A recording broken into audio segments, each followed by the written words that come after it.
Hi, and welcome back to Positive Psychology. Now, we started out in this chapter considering a positive perspective and the role of gratitude on this positive perspective. We can now turn to two more important elements that contribute to the positive perspective and gratitude, and that's hope and optimism. So let's start with some definitions of each. We're going to review hope and then optimism. And while we're taking a positive perspective on the past is central to gratitude, adopting a positive future orientation is a key feature of both hope and optimism. In positive psychology, there have been three main lines of research on hope and optimism. The first is by Rick Snyder, and we'll explore these further. I'm just going to highlight them at this point. Rick Snyder's a pioneer in positive psychology, in particular of hope research. The basic construct that he brings to the table is the ability to determine and plan and pursue pathways towards desired goals in spite of obstacles. The second component that we will get into in this particular video, dispositional optimism. Michael Shear and Charles Carver are the researchers here, and their construct is basically that the general expectation that more good things than bad will happen in the future. The third is optimistic explanatory style. Now, Martin Seligman, the founder of positive psychology, and his construct in this was the tendency to attribute negative events such as a failure to external, very specific, and transitory, they don't stick around, characteristics. For example, bad circumstances. Now, we're going to start with hope, as I mentioned, and we'll start with the first of the constructs that we talked about, which was Snyder. Snyder's hope theory suggests hope is our belief that we can change the future for the better. It is what keeps us moving forward when things get tough. So don't lose faith. You just need to change your current mindset that you have related to the obstacles that you are facing, whether that's your old or current thinking.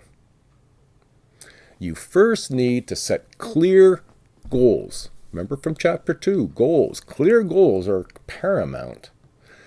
Imagine multiple pathways that could be possible means to the goal and persevere, even when obstacles are present. Now, all of that sounds straightforward and sounds great. And for some of us it might be, and for some of us it might be more difficult. Hope theory can be used to help you make the best use of opportunities to put your talents to good use. Hope theory argues that there are three main things that make up hopeful thinking. The first, chapter 2, goals. Approach life in a goal-oriented way. And like I mentioned in the chapter 2, we make goals every day. We just don't necessarily focus our goals on our life ambitions. Goals need to be specific, measurable, and have a deadline. If it doesn't have a deadline, it's a dream. It's a wish. Visualize success. Have valued goals. Second condition, pathways. Finding different ways to achieve your goals. You may find you have a big goal that can be broken down into smaller sub-goals. 3, agency, otherwise known as motivation. Believing you can instigate change and achieve your goals in spite of the obstacles, whether those obstacles are internal in me and my own thinking stopping me from doing the things that I want to do, or external, some things outside of me that are, in my view, influencing whether I can do and get past these obstacles. So based on our learning about ourselves, we may learn that we are improving and learning as we begin to see we have made growth and achievements. Now, not everyone knows about goal setting. However, goal setting is the foundation of hope theory. You can have a long-term or short-term goals. So when you set a goal or goals, you are ready for the next step. Once you set goals, you can start thinking and imagining about pathways. Pathways that will get you closer to achieving your goals. They're like steps on a ladder getting to your ultimate goal. The more creative and determined you are about finding paths, the more hopeful you are likely to be. Now, the last thing to do is to take action to reach your goals. The stressor box are our individual obstacles. You can see that in the image there. Okay, those obstacles are internal or external. It is our persistent belief that the pathways you have identified would eventually lead to your desired goal. This could include giving up something in order to succeed. A couple of other points to consider in this particular model. You'll notice that in the model you see there's a box called emotions. Emotions arising from goal pursuit, represented by the curved arrow in the diagram there, affect current and long-term pathways to goals. The role of personal agency, motivation, is in achieving these, and the degree to which the goals are valued. If goal pursuit is going well, positive emotions will reinforce goal pursuit process. If goal pursuit is not doing well, negative emotions will undermine the whole process of goal pursuit. Surprise events. Positive or negative surprise events that elicit strong emotions may occur during goal pursuit. Your computer crashes when you're writing your essay, or a friend gives you some good material. These surprise-based emotions elicit arousal that may be transformed into agency or motivation. Snyder's hope theory makes some predictions about trait and state hope. Let's look at some of the predictions about state hope. State hope is strongest when there's an immediate probability of attaining goals due to moderately challenging stressors. Where we are certain of achieving goals, hope really isn't necessary. We already know we're going to do it, so what's the need of hope? Where we are certain that we will not, then that's when we need more hope, and we end up becoming more hopeless. All right, so predictions about trait hope. Now remember, the difference between state and trait. State is short-term experiences. Trait are more enduring. They are a part of who we are. So people with high trait hope look for alternative pathways to achieving goals, and when successful in overcoming barriers, experience positive emotions which reinforce hopeful thinking. Now, alternatively, people with low trait hope typically become stuck. They get into some negative ruminative thoughts. The consequence of negative emotions, these processes erode hope and impede goal pursuit. Excuse me. Slancha.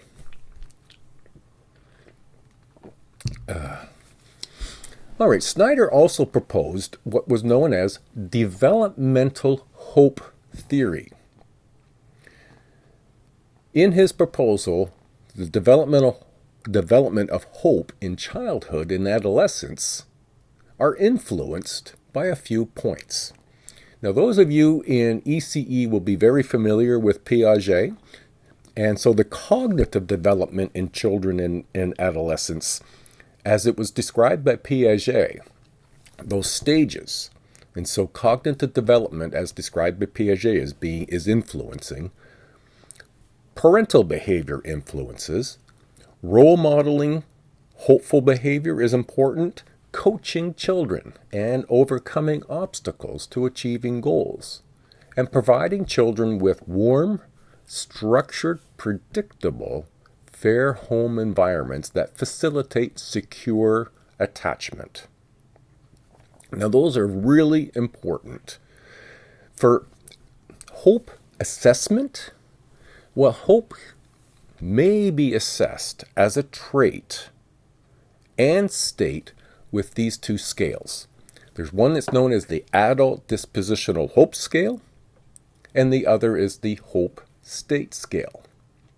They yield total scores and scores for hope-related agency and pathways. There are versions of these short scales that have been developed for children. Again, we touched on this in gratitude, but research is finding that hope has a genetic relationship. Hope is about 41% heritable, not unlike gratitude. Some neurobiological factors. Trait hope may be subversed by the bilateral medial orbital frontal cortex of our brain, which has been shown to support reward-related processing, problem-solving, and goal-directed behavior. So there is a genetic component to hope. In regards to gender, males and females do not have different levels of dispositional hope. And that's interesting in and of itself. Well-being, hope is definitely correlated with well-being. Many positive correlates. Hope is correlated with all of the following variables: secure adult attachment, social support, extroversion, conscientiousness. School and work. Well, hope is associated with better performance at school and work. That just sort of makes sense. With mental health, hope is a protective factor for people with mental health problems such as depression, anxiety, psychosis, and PTSD. Adjustments that can be made to physical illness. Hope is associated with better adjustments to conditions such as chronic pain, cancer, heart disease, spinal cord injury, heart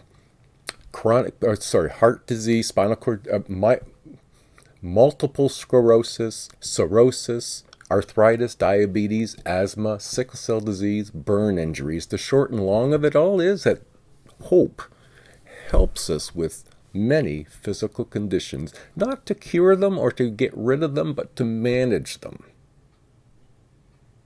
Okay, we're going to move on and into optimism, where we're going to begin with something we've mentioned a few times in this video and the one before, is dispositional optimism. Now, Michael Shearer and Charles Carver defined it as the general expectation that more good things than bad will happen in the future. Life Orientation Test Revised, the LOT-R, assesses dispositional optimism. Respondents rate the degree to which they agree with 6 statements such as, "In uncertain times, I usually expect the best." Now, research findings on dispositional optimism. Matthew Gallagher, he surveyed optimism levels of 150,048 individuals from 142 countries. This survey represents about 95% of the world's population, and they took a representative sample, so it's as diverse as 150 individuals from 142 countries. Optimism was measured with this question. Please imagine a ladder with steps numbered from 0 at the top and 0 at the bottom and 10 at the top. The top of the ladder represents the best possible life for you, and the bottom of the ladder represents the worst possible life for you. On which step do you think you will stand about 5 years from now? It's an interesting question. Dispositional optimism was experienced around the world. The average optimism rating was 6.7. 84% expected their future to be at or above the midpoint of 5 on a 10-point scale. And that sort of blew a lot of people out of the water, that more people were more optimistic than assumed. The most optimistic countries were Ireland, 8.4, Brazil, 8.3, Denmark, 8.3. The least optimistic countries, Zimbabwe, 4.6, Egypt, 5.1, Haiti, 5.1. Now, in terms of optimism, people who were more optimistic are typically younger, wealthier, better educated, female, had higher subjective well-being, and had higher perceived health. Now, there might be, and we're going to explore if there is any genetic and or environmental determinants. Now, optimism is moderately heritable, and parental socioeconomic status is an important environmental factor contributing to the development of optimism. The socioeconomic level is usually represented about where we sit in the overall scale, from very, very poor and living on the street to perhaps being much better off in that top 1%. The more wealthy we are, the more optimistic we often can be. Neurobiological factors: in right-handed people, the left hemisphere subserves optimism and positive affectivity, while the right hemisphere subserves negative affectivity and vigilance for threats to well-being. So then we might have to question and wonder how this might be different for left and right-handed people. Culture: the average level of optimism is higher in societies that place greater value on individualism and egalitarian.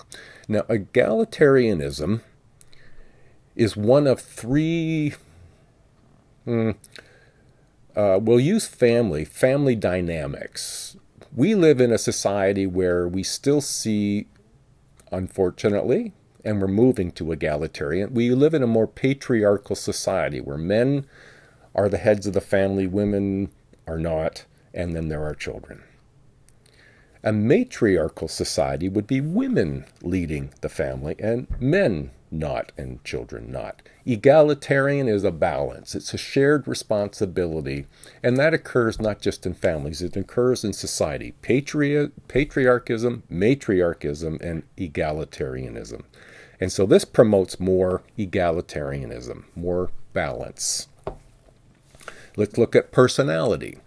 Optimistic people tend to be hopeful, extroverted, and emotionally stable. They also tend to have high self-esteem and high generalized self-efficacy, and are resilient in the face of adversity. Now, there is an element about dispositional optimism and coping, that dispositional optimism is positively associated with problem-focused coping and negatively associated with avoidant coping. A very big point. You approach issues more hopefully and optimistically, you will approach them. If that's not strong, then you're probably aiming to avoid, and that will have long-term negative effects usually. So well-being and mental health, there is a high correlation between dispositional optimism and both well-being and mental health. Physical health, optimists have better physical health, fewer health problems, less illness-related pain, better adjustment to chronic illnesses, and better recovery from illnesses generally. We should expect, and we do, that there is a strong correlation of close relationships and optimism. That the correlation of relationship satisfaction and this association is mediated by social support that these relationships provide and problem solving. About work, optimism is associated with greater work-related creativity, job satisfaction, and well-being at work. This is a more specialized one, athletic performance, but optimism is associated with better athletic performance and sports satisfaction. And positive psychological interventions, also known as PPIs. PPIs can lead to short-term increases in optimism. Now, the third of the first 3 points that I brought up at the beginning of this video, the third point was optimistic explanatory style.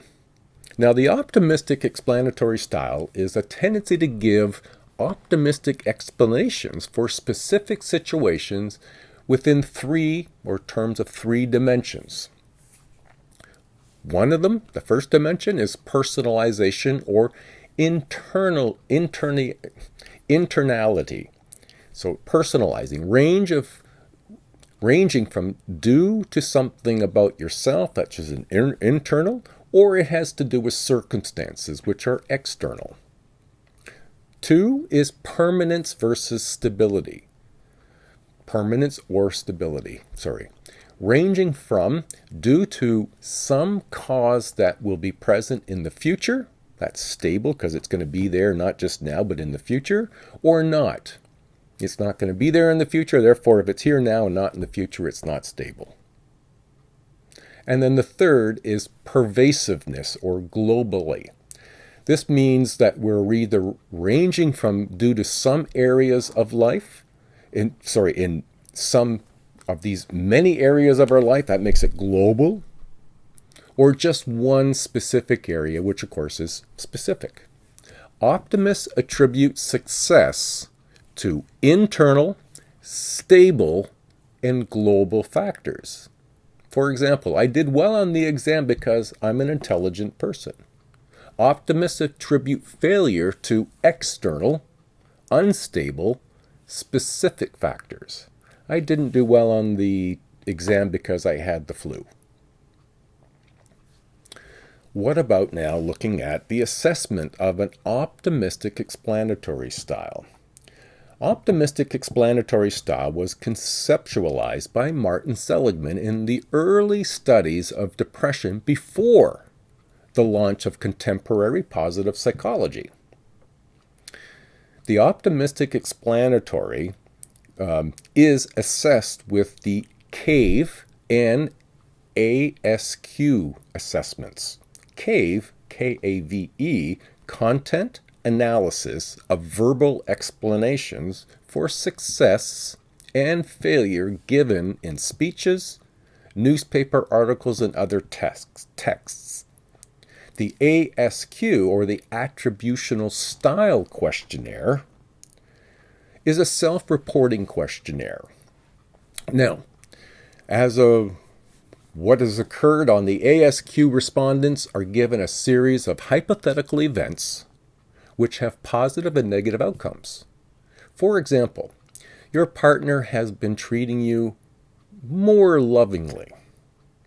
They are asked to indicate what they think would be the one major cause of each of these events. They then are invited to rate these causes for the internal, stable, and globally perspectives. And rating are combined to give indices of optimism and pessimism. Now, what's really interesting, this was all done before Seligman started positive psychology. And so Seligman's early research on depression led to another theory that he was doing before positive psychology, and it was learned helplessness theory. He proposed that depression developed when people encountered uncontrollable stresses and attributed the causes of these subsequent failures to failures that control these internal, stable, global factors. Now, what he ended up doing is looking at and proposing what he called learned optimism theory. He proposed that depression could be prevented and well-being enhanced if people learned to attribute failures to external, transient, and very specific, and successes to internal, stable, global factors. Now, I found this whole topic on learned helplessness it's peculiar in that it's very real. You can learn to be helpless, and it's very surprising because it's not hard to do that to somebody. And I'll tell you why. When I was in my 4th year university, we did an experiment on producing learned helplessness on a student experimental group.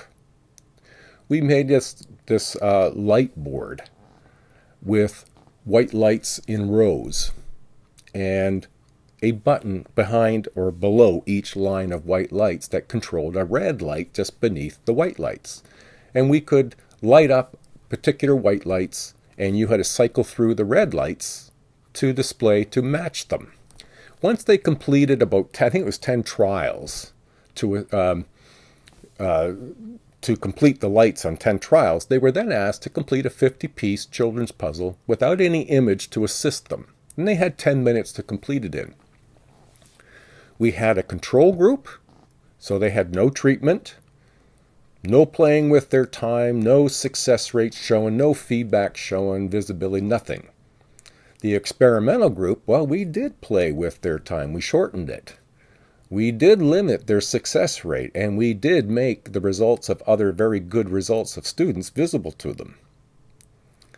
Basically, the experimental group did very poorly, and we reduced their time to complete the light display, reducing their success, and reducing success on the puzzle. The control group had little or no effect. What was really interesting was we were unaware that the students in our experiment, they were 2nd and 3rd year students, had a midterm in the following week. And we had not yet debriefed. Debriefing is to inform participants in an experiment what the real purpose of the experiment was, in this case, learned helplessness. The experimental group, students, were affected in their midterm by an average of about 25% on their grade. That's significant, enough so that those students were given a rewrite on their midterm.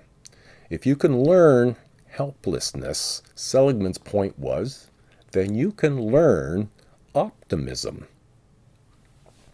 The Penn Resilience Program, this is the PRP program, Penn being Penn State University, that's where Seligman did a lot of his work. This program was designed to help children develop learned optimism. This was the forerunner of Seligman's launch of contemporary positive psychology.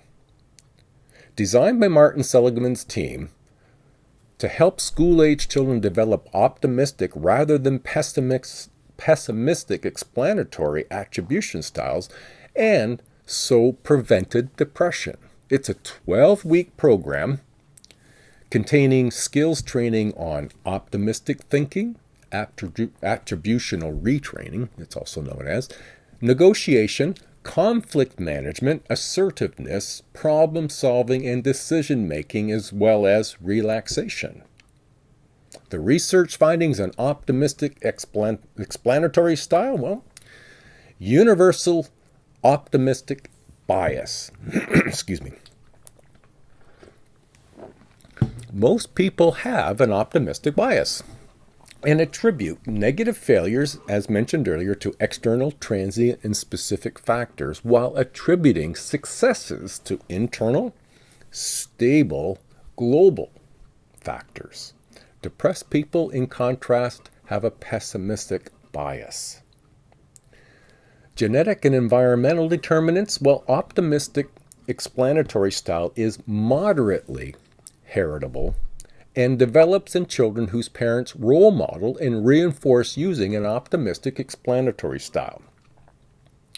Our own well-being and health, individuals with an optimistic explanatory style are less likely to develop physical health problems, depression, or suicidality when they face major stressful life events that individuals with a pessimistic explanatory style tend to show greater well-being and post-traumatic growth. As far as coping is concerned, an optimistic explanatory style is positively associated with problem-focused coping and negatively associated with avoidant coping. As you would expect, close relationships and a positive, optimistic explanatory style are associated with high rates of positive interaction and long-term marital relationship satisfaction. School, work, and sports, there are inconsistent research findings on the relationship between optimistic explanatory style and performance in sports, in schools, work, or sports.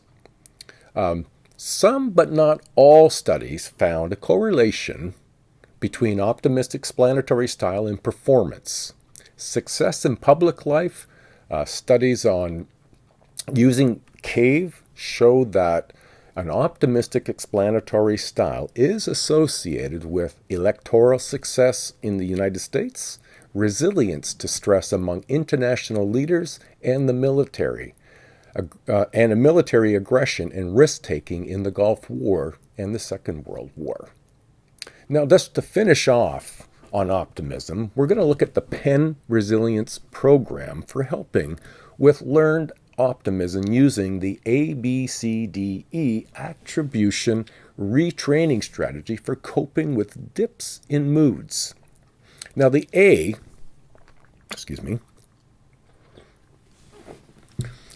stands for adversity or antecedent event that you found difficult. For example, someone you know doesn't say hello when you pass them on the other side of the street. Okay, and then B it's for our belief about that situation. This is your interpretation or explanation of the situation or the story you told yourself about it. Therefore, they don't like me. The C stands for consequence of your mood. Therefore, on a 10-point scale, bodily sensations and behavior, your mood drops from a 7 to a 3. You feel down and you want to withdraw. D stands for distraction, distancing, or disruption. So these strategies are described below, and they're going to help you move towards an optimistic thinking style and away from pessimistic thinking. So distraction. This is like saying, stop, and hitting the table, snapping yourself on the wrist with a rubber band. It's all about looking at a flashcard with stop or something. Just stop. Write down your pessimistic ruminations immediately. Postponing pessimistic rumination until a specific time later in the day. That gives you a chance and time to distance yourself and therefore start to come up with alternatives.